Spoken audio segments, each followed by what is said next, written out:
आइए सेट 822 आइए 2024 का प्रश्न नंबर 23 से इसका हल बता रहा हूँ मैं। इसके पहले 3 वीडियो में जो है इसके सेट 822 आइए 2024 के वीडियो अपलोड कर चुका हूँ, ठीक है ना।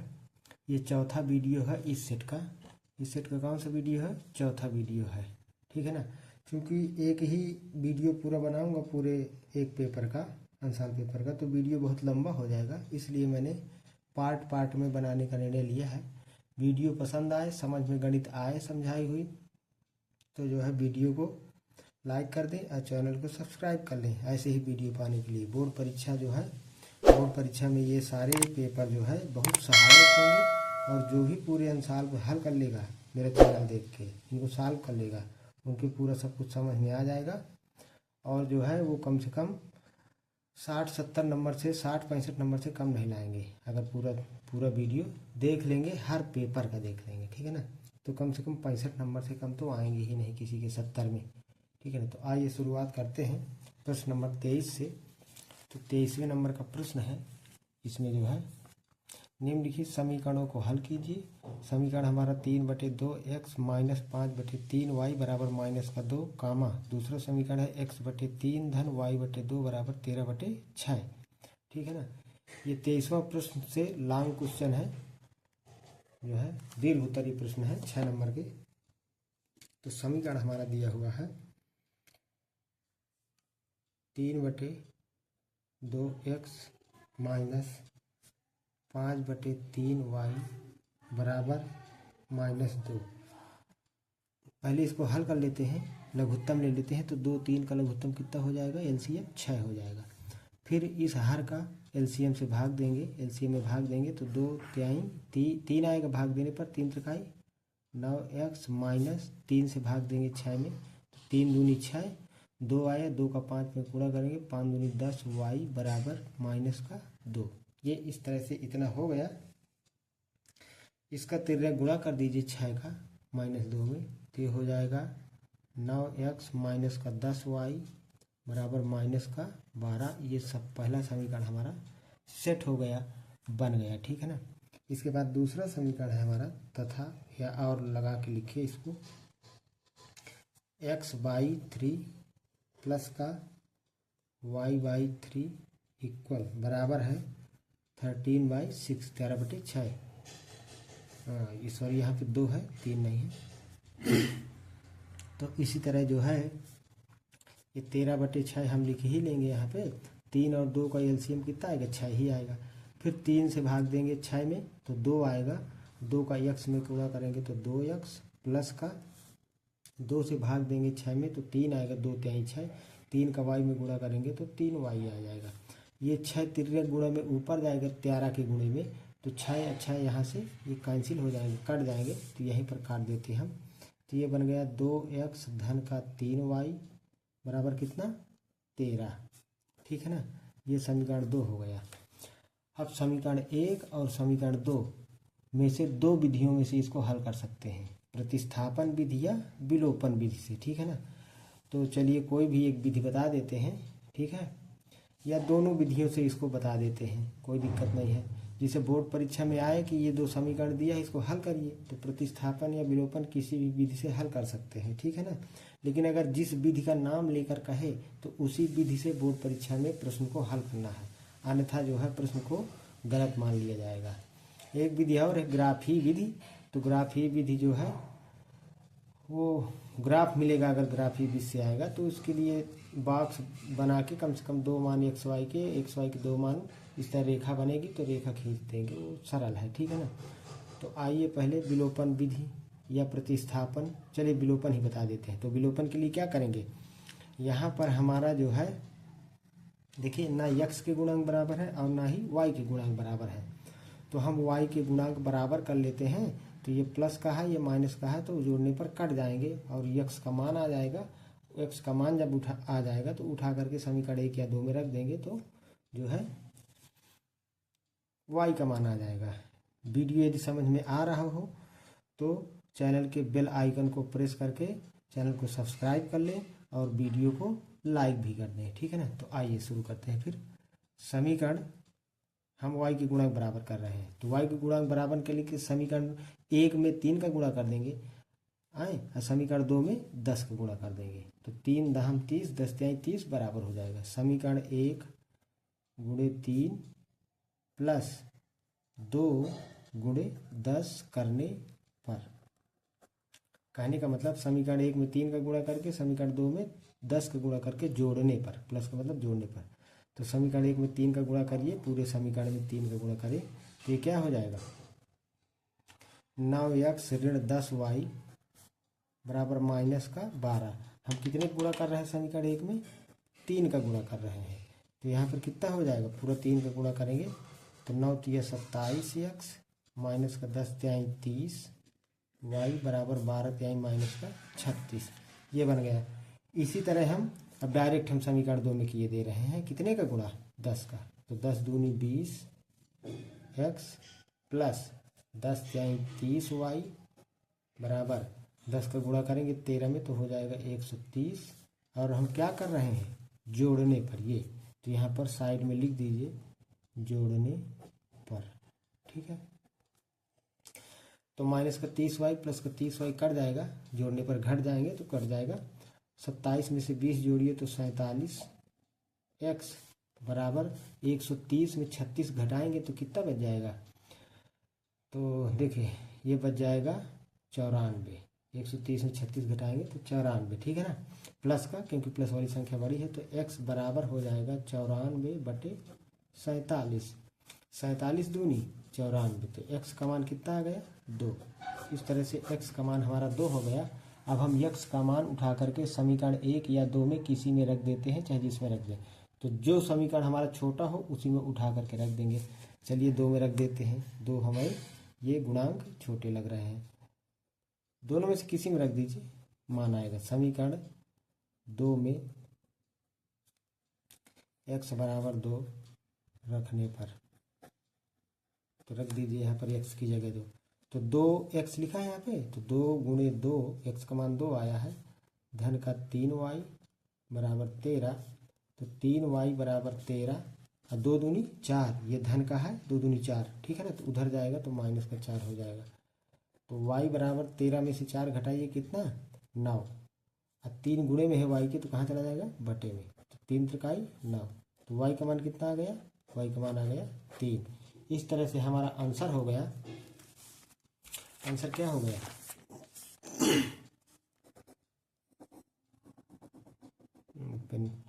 आंसर हो गया हमारा x बराबर 2 और y बराबर कितना 3।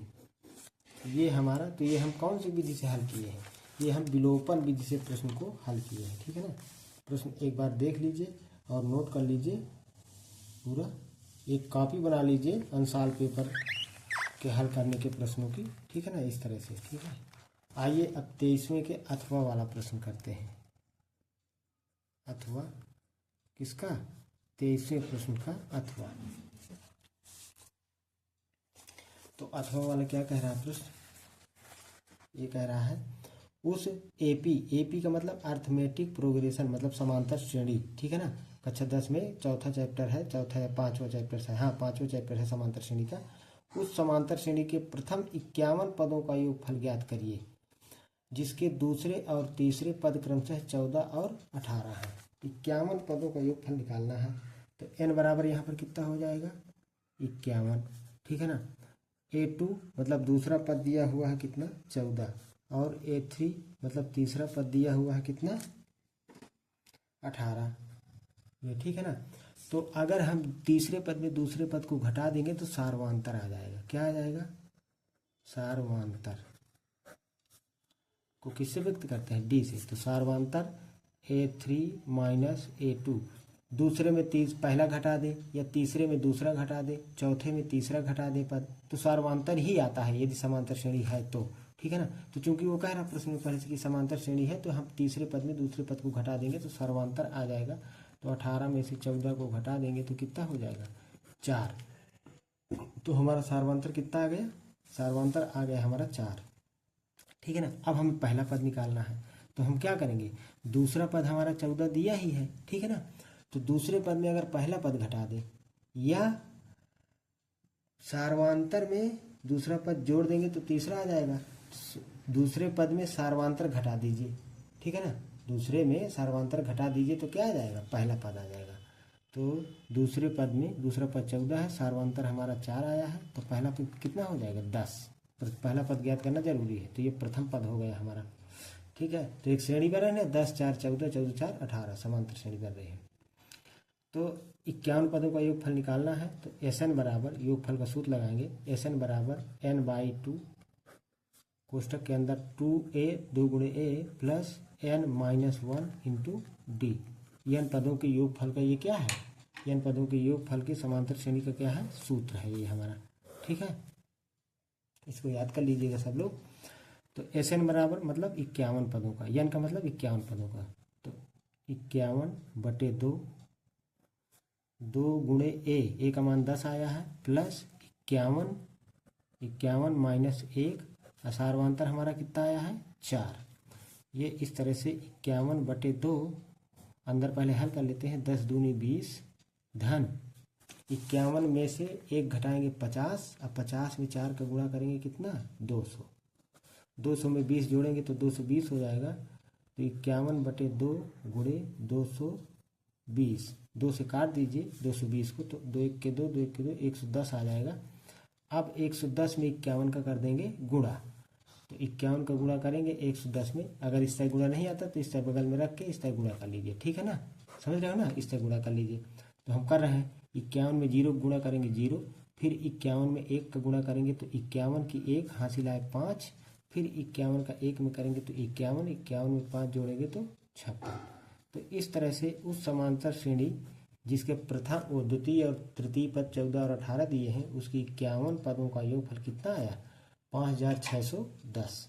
तो ये हमारा उत्तर हो गया 5610। इस तरह से प्रश्न 23 के अथवा वाला प्रश्न ये हल कर दिए हमने, ठीक है, नोट कर लीजिए। अगला 24वें नंबर का प्रश्न है, कह रहा है एक मीनार के ऊपर एक झंडा लगा हुआ है, मीनार के आधार से, मीनार के नीचे से 10 मीटर की दूरी पर मीनार तथा झंडे के शिखर के उन्नयन कोण क्रमशः 45 अंश और 60 अंश है, ठीक है। झंडे की लंबाई ज्ञात कीजिए। मीनार के ऊपर झंडा लगा है, उसी की लंबाई ज्ञात करना है, लंबाई या ऊंचाई बात एक है, जो भी कहे दोनों एक है मतलब, ठीक है। तो यहाँ पर देखिए एक मीनार है, मान लीजिए कि ये क्या है, ये हमारी मीनार है, और मीनार के ऊपर क्या लगा हुआ है, एक झंडा लगा हुआ है इस तरह, ये हो गया झंडा। अभी हम मान लेंगे, माना AB कोई मीनार है, जो मैं भाषा बोल रहा हूँ वही लिखना है बोर्ड परीक्षा में, माना AB कोई मीनार है तथा BC एक झंडा है, ठीक है। भाषा मैं बोल रहा हूँ वो भाषा लिख लीजिए, यहाँ पे लिखूंगा नहीं, मैं डायरेक्ट सवाल लगा दूंगा या लिख दूंगा, देखते हैं जो भी होगा। माना AB कोई मीनार है, BC एक झंडा है, तो देखो कह रहा है मीनार के आधार से 10 मीटर की दूरी पर, इसके आधार से 10 मीटर की दूरी यहाँ जमीन पर, ये तो ये दूरी कितनी है 10 मीटर। तो माना यहाँ से इसकी दूरी 10 मीटर है, तो ये D बिंदु यहाँ मान लेते हैं। इस बिंदु से दूरी पर मीनार तथा झंडे के शिखर के, मीनार का शिखर ये है, झंडे का शिखर ये बिंदु C है, शिखर के उन्नयन कोण, पहले किसका मीनार का, तो मीनार का उन्नयन कोण कितना है शिखर का 45 अंश है, ये 45 अंश है, और इसी बिंदु D से झंडे के शिखर का उन्नयन कोण 60 अंश है, ये पूरा कितना है, ये पूरा हमारा 60 अंश है, ठीक है ना। तो इस तरह से जो है ये क्या पूछ रहा है, झंडे की लंबाई या ऊंचाई ज्ञात करिए। तो माना झंडे की हम ऊंचाई h मान लेते हैं, यहाँ मान लेंगे, माना झंडे की लंबाई h मीटर है, ठीक है ना। अब हमें जो है मीनार की भी ऊंचाई नहीं पता है, तो हम मीनार की ऊंचाई यहाँ मान लेते हैं capital H metre, capital H, और झंडे की स्मॉल h मान लिया मीटर, कैपिटल H मीटर, ये 10 मीटर पता है हमें। तो एक बार समकोण त्रिभुज BAD में और एक बार समकोण त्रिभुज CAD में ले लेते हैं, ठीक है ना। तो पहले BAD में ले लेते हैं, समकोण त्रिभुज BAD में, क्योंकि मीनार सीधी खड़ी होगी ना तो यहाँ कितने कोण बनेगा, 90 अंश का, ठीक है ना, समकोण बनेगा। डी में क्या हो जाएगा, 45 अंश ये कोण बन रहा है, तो tan 45, और tan बराबर क्या होता है, लंब बटे आधार। तो थीटा मतलब 45 के सामने वाली भुजा लंब और ये आधार, 90 के सामने वाली भुजा ये BD क्या हो जाएगी, कर्ण। तो tan में होता है लंब बटे आधार, तो लंब कितना AB बटे आधार कितना AD, तो लंब बटे आधार tan 45 अंश का मान त्रिकोणमिति की सारणी में 1 होता है। त्रिकोणमिति की सारणी सभी लोग याद कर ले, ठीक है ना। तो AB का मान कितना है, कैपिटल H हमने माना है, और AD का मान कितना है, 10 मीटर माना है। तो ये इसका 10 से तिर्यक गुणा कर देंगे तो H बराबर कितना, 10 मीटर।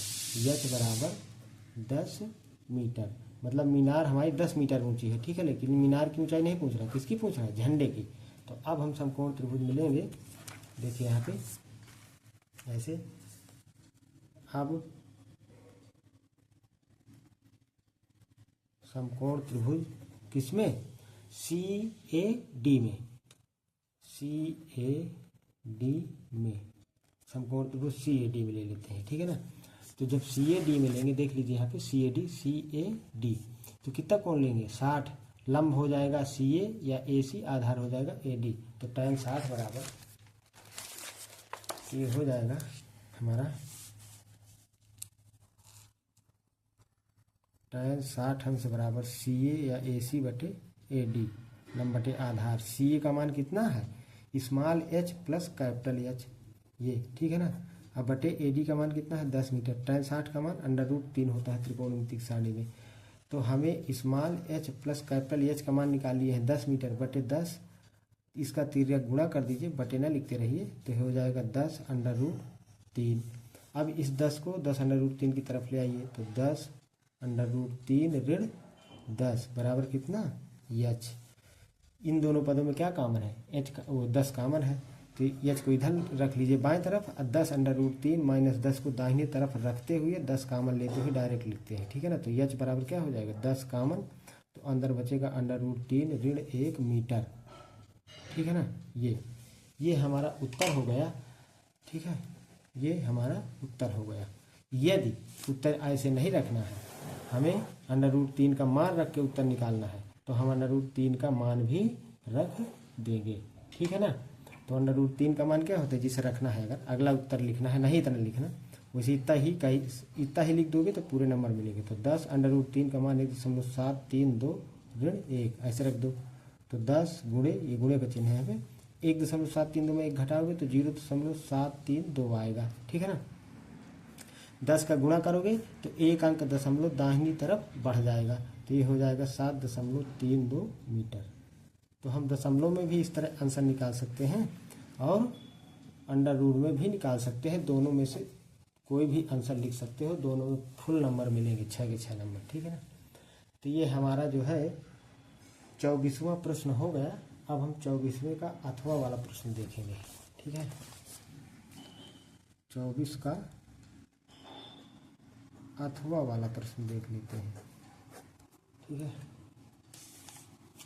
तो अथवा वाला प्रश्न हमारा क्या है, कह रहा 50 मीटर ऊंची मीनार की चोटी से, 50 मीटर ऊंची मीनार है, एक खंभे के ऊपरी सिरे और आधार के अवनमन कोण क्रमशः 45 अंश और 60 अंश, खंभे की ऊंचाई ज्ञात कीजिए। तो देखिए एक चोटी है, एक मीनार है, 50 मीटर ऊंची मीनार, माना AB कोई मीनार है जिसकी ऊंचाई कितनी है, 50 मीटर, ठीक है ना। एक खंभे के ऊपरी सिरे और आधार के अवनमन कोण, और एक खंभा है यहाँ पे, ये मान लेते हैं यहाँ पर, ये हमारा एक खंभा है, ABCD माना कोई खंभा है, समझ रहे हैं ना। ये हमारा खंभा हो गया। तो मीनार की चोटी से, मीनार की चोटी क्या है, बिंदु B, एक खंभे के ऊपरी का मतलब बिंदु D, ये ऊपरी सिरे और आधार के अवनमन कोण 45 और 60 अंश है। इसका आधार, खंभे का आधार, अवनमन कोण, अवनमन कोण का मतलब हम भुजा AC के समानांतर बिंदु B से एक रेखा खींचेंगे, ये इस तरह। तो ये कोण हमारा बन रहा है ये कोण हमारा कितना बन रहा है, 45 अंश, और ये अवनमन कोण और ये वाला कोण कितना बन रहा है हमारा, ये कोण बन रहा है हमारा 60 अंश, ठीक है ना। तो ये अवनमन कोण, एक भुजा हमने ये समानांतर खींची AC के, और AC के समांतर बिंदु D से भी एक रेखा खींच दीजिए इस तरह। तो देखिए, चूंकि यहाँ पर नाम दे दीजिए यदि देना हो, E बिंदु दे देते हैं, चलिए नाम, ठीक है ना। तो ये देखिए रेखा ED या रेखा DE इस रेखा के समांतर है, इसको एक तिर्यक रेखा BD काट रही है। तो जब दो समांतर रेखाओं को एक तिर्यक रेखा काटती है तो उसके एकांतर कोण क्या होते हैं, बराबर होते हैं, ठीक है ना। तो ये 45 है, तो ये भी कितना हो जाएगा, ये भी हमारा हो जाएगा 45 अंश, और ये पूरा 60 है, तो ये भी कितना हो जाएगा, ये हमारा हो जाएगा 60 अंश। इस तरह से यहाँ हमें क्या निकालना है, खंभे की ऊंचाई ज्ञात करिए। माना खंभे की ऊंचाई h मीटर है, ये मैं जो बोल रहा हूँ वही भाषा में लिख लेना है। माना खंभे की ऊंचाई h मीटर है, ठीक है ना। AC और DE की लंबाई हमारी क्या होगी, बराबर ही होगी। तो AC बराबर x मान लेते हैं यहाँ पर, और तो DE बराबर भी कितना हो जाएगा, x मीटर हो जाएगा, ठीक है। और ये हमारी मीनार की ऊंचाई 50 मीटर पहले से दी हुई है, ठीक है। तो यहाँ पर हम मान लेंगे, चलिए माना खंभे की ऊंचाई h मीटर है, h मीटर, तथा AC बराबर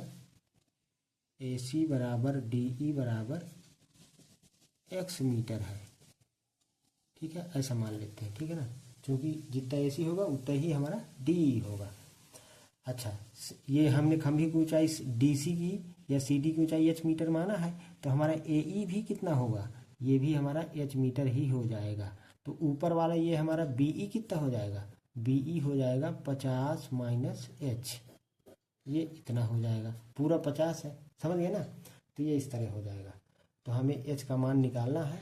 एक बार समकोण त्रिभुज BED में ले लेंगे और एक बार समकोण त्रिभुज BAC में ले लेंगे।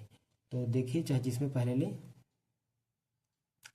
चलिए इसमें BAC में ले लेते हैं, बड़े वाले में पहले समकोण त्रिभुज। देखिए यहाँ पर भी 90 बन रहा है और यहाँ पर भी 90 बन रहा है, ठीक है ना।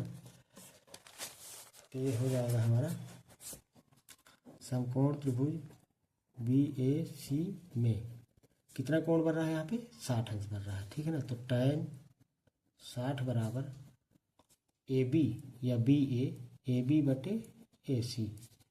तो tan 60 का मान √3 और AB का मान हमारा कितना है 50 मीटर बटे AC का मान कितना है x। तो x का मान आ जाएगा, इसको हल करने पर तिर्यक गुणा में x को इधर बाएं तरफ ले आएंगे और √3 को बटे में ले जाएंगे। तो x बराबर हो जाएगा हमारा 50 बटे √3 मीटर, ठीक है ना। अब देखिए, अगर नीचे हर में √ आता है तो परिमेय कर्ण इसका कर दिया जाता है। तो अभी नहीं कर रहे हैं, हम x का मान निकाल लेंगे, लास्ट में जब उत्तर निकालेंगे तब परिमेय कर्ण कर देंगे। तो x का मान हमारा आ गया। x का नहीं पूछ रहा है, हमारा खंभे की ऊंचाई पूछ रहा है। तो देखिए, अब हम समकोण त्रिभुज किस में ले लें, BED में, समकोण त्रिभुज BED में।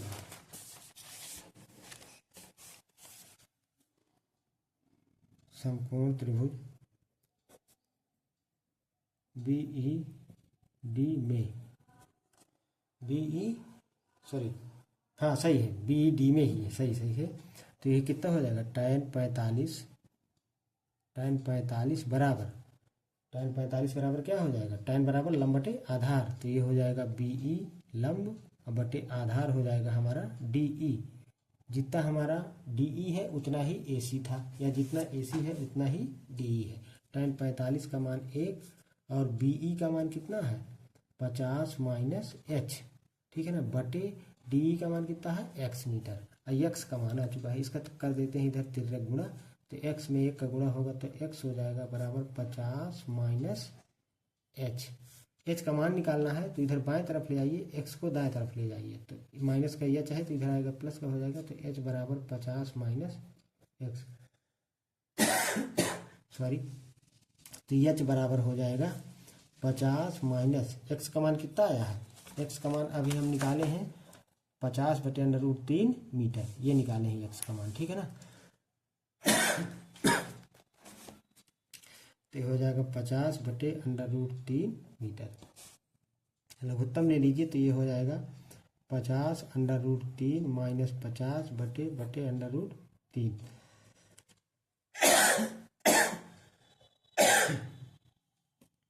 इसमें से 50 कॉमन है तो 50√3 माइनस 1 बटे √3। हम इसका परिमेयकरण कर देंगे तो √3 का आंसर में गुणा कर देंगे। ये परिमेयकरण जो हर में हो उसके उसी से आंसर में गुणा कर देते हैं। तो ये 3 त्रिकाई 9, 9 का वर्गमूल कितना हो जाएगा 3। तो ये 50 बटे 3 √3 का अंदर गुणा कर देंगे तो 3 ऋण √3 इतना हो जाएगा। ठीक है ना। अच्छा ये कह भी रहा था हमारा, नहीं ये इतना ही √ में ही निकाल देंगे। ठीक है यही होगा, पाई का मान ना, वो √3 का मान नहीं रख रहे। चलिए ठीक है, इतना ही ठीक है, कोई दिक्कत नहीं। ठीक है ना। तो ये आंसर हो गया हमारा किसका, प्रश्न 24 के अथवा वाले का। अगला प्रश्न है हमारा, अगला क्वेश्चन है 25वें नंबर का। देखिए 25वें नंबर का हमारा प्रश्न है 15 सेंटीमीटर त्रिज्या वाले वृत्त की कोई जीवा।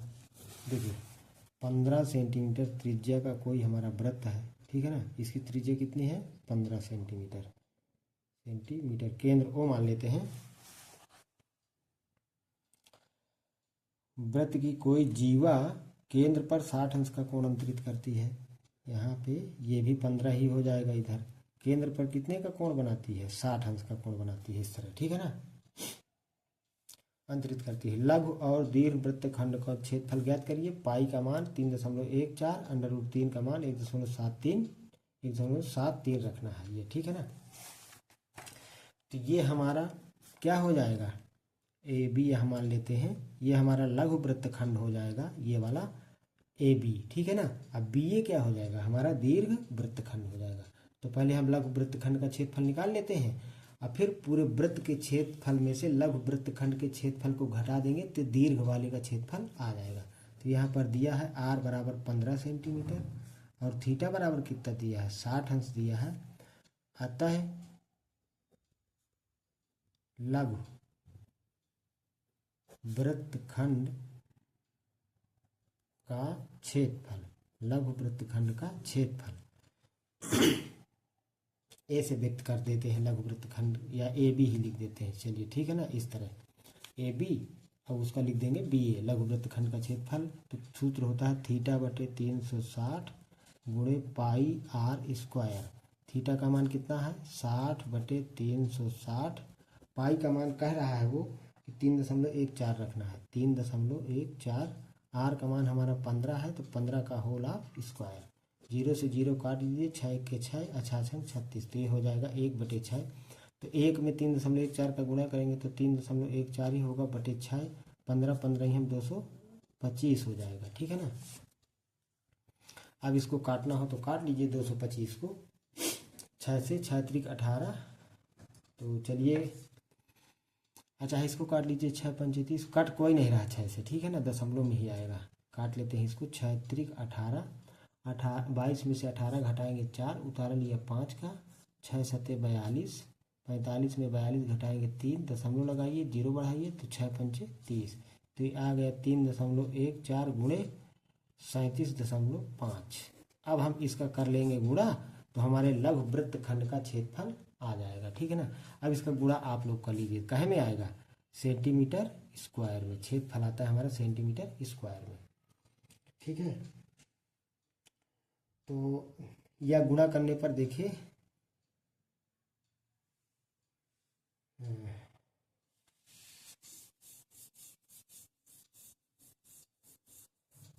जो भी गुणा करने पर आए कर ही दें। क्या गुणा करने में टाइम वेस्ट होगा तो आप लोग कर लीजिएगा गुणा। ठीक है ना। गुणा तो कर ही लोगे, कक्षा 10 में पढ़ रहे हैं सब लोग। ठीक है ना। तो गुणा कर लीजिएगा तो इसका जो भी आया आंसर वो आंसर होगा। इसके बाद दीर्घ वृत्तखंड का क्षेत्रफल, दीर्घ वृत्तखंड का क्षेत्रफल। तो हम उसको बी ए से लिख देते हैं ऐसे।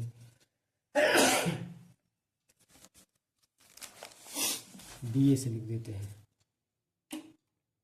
तो क्या हो जाएगा, वृत्त के क्षेत्रफल में पाई r स्क्वायर माइनस इसका जो आए गुणनफल, 3.14 गुणे 37.5 का जो गुणा आए ना, तो पाई आर स्क्वायर में से घटा देना है। तो पाई का मान 3.14 गुणे आर का मान कितना, अभी 15 रखे थे तो 15 का वर्ग कितना 225, फिर से हो जाएगा वही 225, 15 ही है ना। तो 15 का वर्ग ऐसे रख देंगे, माइनस 3.14 गुणे 37.5। मैं इसको बार बार इसलिए लिख रहा हूँ कि गुणा नहीं किया हूँ। तुम लोग गुणा यहाँ कर लोगे, आंसर निकालोगे तो वही मान यहाँ पे रखोगे, ठीक है ना, ये वाला नहीं रखोगे। फिर 15 का वर्ग 225, 225 में 3.14 का गुणा करेंगे, गुणा करने के बाद इसमें से घटा देंगे तो क्या दीर्घ वृत्तखंड का क्षेत्रफल हमारा आ जाएगा, ठीक है ना। तो इस तरह से ये 25वां प्रश्न हो गया। और 25वें का अथवा अंतिम प्रश्न देख लेते हैं इस सेट का। तो देखिए यहाँ पे, देखिए यहाँ पे अंतिम प्रश्न है इसका।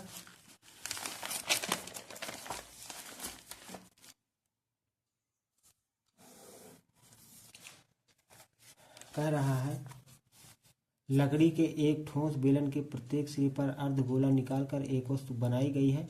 यदि बेलन की ऊंचाई 10 सेंटीमीटर और आधार की त्रिज्या 3.5 सेंटीमीटर हो तो इस वस्तु का संपूर्ण पृष्ठीय क्षेत्रफल ज्ञात करिए। देखिए अथवा है प्रश्न किसका, 25 नंबर का ये होगा, ठीक है ना। एक बेलन है,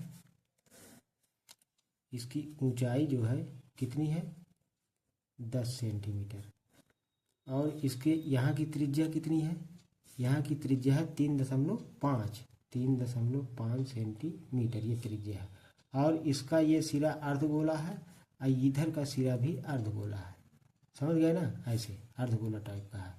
तो अगर पूरी ऊंचाई हम बेलन की देखेंगे तो 3.5 ये भी हो जाएगी त्रिज्या, और ये भी 3.5, तो 3.5 में कितना 7 और ये 10 मिला कितना पूरा ऊंचाई हो जाएगा 17 सेंटीमीटर इस तरह से, ठीक है। तो इसका पूरा संपूर्ण पृष्ठीय क्षेत्रफल निकालना है।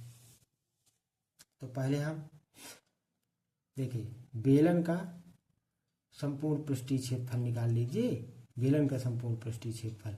और इसके बाद एक अर्धगोले का पृष्ठीय क्षेत्रफल निकाल के 2 का गुणा कर देंगे, तो अब दोनों को जोड़ देंगे। फिर इसके बाद तो बेलन की ऊंचाई दिया है, बेलन की ऊंचाई कितना दिया है 10 सेंटीमीटर, और आर बराबर 3.5 सेंटीमीटर दिया है। तो बेलन का संपूर्ण पृष्ठीय क्षेत्रफल ए बराबर या एस बराबर, संपूर्ण पृष्ठीय क्षेत्रफल को हम किससे लिखते हैं, एस से लिखते हैं, ठीक है ना। तो वक्र पृष्ठ बेलन का कितना होता है 2πr/h प्लस एक तरफ का किस तरह का आकार होता है बेलन का, वृत्ताकार, तो दोनों तरफ का क्या हो जाएगा, तो वृत्त का क्षेत्रफल πr², तो दूसरे क्या हो जाएगा πr², दोनों तरफ का मिला के 2πr²। तो बेलन का संपूर्ण पृष्ठीय क्षेत्रफल हो जाएगा 2π और r कॉमन ले लीजिए, तो यहाँ बचेगा h प्लस r। 2π का मान जो है हम 22/7 रख देते हैं, 22/7 गुणे r का मान 3.5 है ना। अब ये बेलन की ऊंचाई कितनी है 10, त्रिज्या कितनी है 3.5, इसको हल कर दीजिए, 7 से काटिए 3.5 को, तो 7 पना 35, एक अंक बाद दशमलव यहाँ लगा देंगे तो 0.5 आएगा। 22 का 10 में गुणा करेंगे तो 110, तो 2 गुणे 110, एक अंक बाद दशमलव तो 11 हो जाएगा, गुणे यहाँ पे 10 में से 3.5 जोड़ेंगे तो 13.5 हो जाएगा। और 11 में 2 का गुणा करेंगे तो 11 दूनी 22 फिर से हो जाएगा, तो 13.5। इसका गुणा कर लेते हैं 22 का 13.5 में, तो 22 पंच 110 की 0 हासिल आए 11।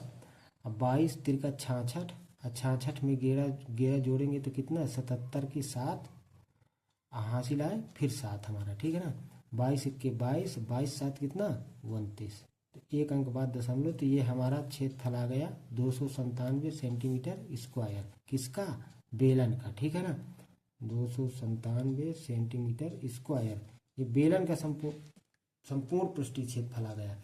अब एक गोले का निकाल के 2 का गुणा कर दीजिए, तो अर्धगोले का, अर्धगोला इधर अर्धगोला इधर, तो पूरा क्या दोनों को मिला देंगे अर्धगोलों को, तो क्या बन जाएगा गोला, या तो गोले का पृष्ठीय क्षेत्रफल निकाल लो, ठीक है ना। गोले का पृष्ठीय क्षेत्रफल ए से व्यक्त कर देते हैं तो कितना होता है 4 पाई आर स्क्वायर। 4 पाई का मान कितना 22/7, आर का मान कितना है 3.5 का स्क्वायर, तो 22×4 = 88 लिख देते हैं इसको, बटे 7 गुणे 3.5 गुणे 3.5, 7 से काटिए 7 × 35 0.5 आ जाएगा। 88 का 5 में गुणा करिए, 8 × 5 40 की 0, हासिल आए 4, 8 × 5 40, 40 × 4 = 44, एक अंक बाद दशमलव, तो ये 44 हो जाएगा हमारा। 440 हो रहा है तो एक अंक बाद दशमलव लगा देंगे तो 44, 3.5। अब 44 में 3.5 का गुणा कर देंगे, 3.5 का गुणा कर देंगे तो कर दीजिए जो है, ऐसे नहीं आ रहा है तो इस तरह डायरेक्ट रख के करिए ऐसे, ठीक है ना। 5 × 20 की 0, हासिल आए 2, 5 × 20, 20 2 22, ठीक है। 5 का हो गया, फिर 3 का 4 × 3 = 12 की 2, हासिल आए 1, 4 × 3 = 12 1 13, ये हो गया 0 2 2 4 जोड़ देंगे 3 2 5 1, एक अंक बाद दशमलव, तो कितना हो गया 154 हो गया 154। अब इन दोनों क्षेत्रफलों को जोड़ देंगे, आता है क्या क्या बनाए थे ठोस बेलन, आता है ठोस वस्तु, पूरा ठोस वस्तु है, आता है ठोस वस्तु का संपूर्ण पृष्ठीय क्षेत्रफल,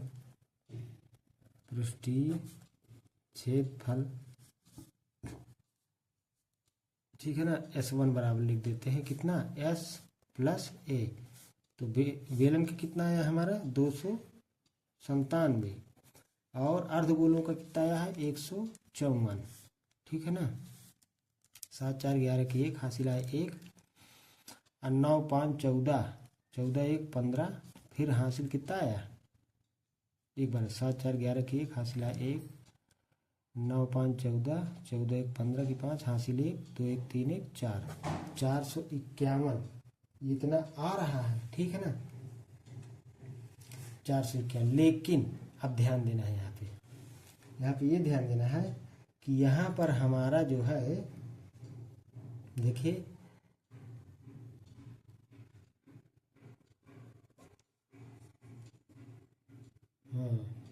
यहाँ पर जो है